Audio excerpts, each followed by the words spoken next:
Actually வந்து building ஏன் இடிச்சாங்கனாக்கா, building வந்து அப்ரூவல் இல்லாம கட்டிட்டாங்க. ஸோ கவர்ன்மெண்ட்ட ஏமாத்தி கட்டியிருக்காங்க அந்த பில்டிங் வந்து. எங்களுக்கு வரவு செலவு கணக்கு வந்து இயர்லி ஒன்ஸ் ஒரு மீட்டிங் நடக்கும். ஜெனரல் பாடி மீட்டிங் நடக்கும். அதுல வந்து வரவு செலவு காமிக்கிறதுக்கு தான் அந்த மீட்டிங்கே. அப்ப குடுக்கும்போது ரூ. 75,000 நாங்க அப்ரூவல் வாங்கியிருக்கோம் அப்படின்னு சொன்னாங்க. ஆனா வந்து அப்ரூவல் வாங்கவே இல்ல.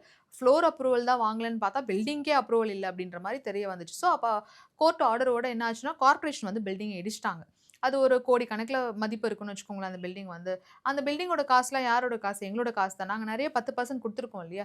சின்மயா இருக்கட்டும், நானா இருக்கட்டும், சுமதியா இருக்கட்டும், தாசரதி சாரா இருக்கட்டும், எல்லாருமே 10% அவங்களோட இதுல குடுப்பாங்க. எப்படின்னா, ஃபார் எக்ஸாம்பிள் படம் நாங்க பேச போறோம்னு வச்சுக்கோங்களேன்.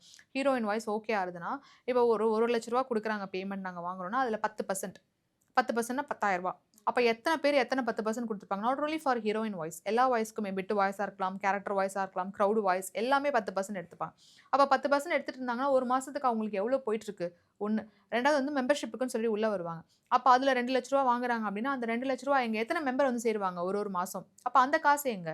அப்புறம் நெறைய ஃபண்ட்ஸ் எல்லாமே குடுப்பாங்க. பெரிய பெரிய ஆக்டர்ஸ்லாம். ஆக்டர் சூர்யாவா இருக்கட்டும், நெறைய பேரு குடுப்பாங்க. டப்பிங் யூனியனுக்கு வந்து ஃபண்ட்ஸ் குடுக்குறம்போது, அப்ப அந்த காசுலாம் எங்க போது? அவரு சொல்லுவாரு, "நாங்க எல்லாத்தையும் டிஜிட்டலைஸ் பண்ணிட்டோம்.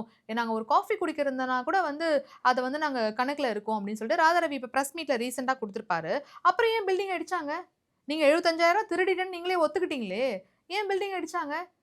பிளஸ் வேற சொல்றாரு, அ எ பில்டிங்க வந்து இடிச்சத பத்தியே பேசிட்டு இருக்காங்க. பில்டிங்க நாங்க கட்டிட்டோம். கட்டுனீங்க பில்டிங்க. யார் வூட்டு காசு? ராதாரவியோட வீட்டு காசா அது? டப்பிங் யூனியன் பில்டிங்க இடிச்சு கட்டுனது.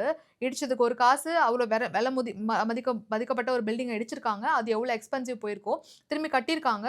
60, 70 லட்சம், 50 லட்சம் ஆயிருக்கும். அப்ப அப்ப யார் வூட்டு காசு அதெல்லாம் வந்து? ராதாரவியோட வீடு தேனாம்பேட்ல இருக்கு. அத இடிச்சு திரும்ப கட்டுவாரா அவரு? அப்படி பேசிட்டு இருக்காரு உட்கார்ந்து வந்து, நாங்க கட்டிட்டோம் பில்டிங்க. எழுப்பிட்டோம். அத பத்தி யாரும் பேச மாட்றாங்க. அசிங்கம், வெட்கம். அத பத்தி யார் பேசுவா?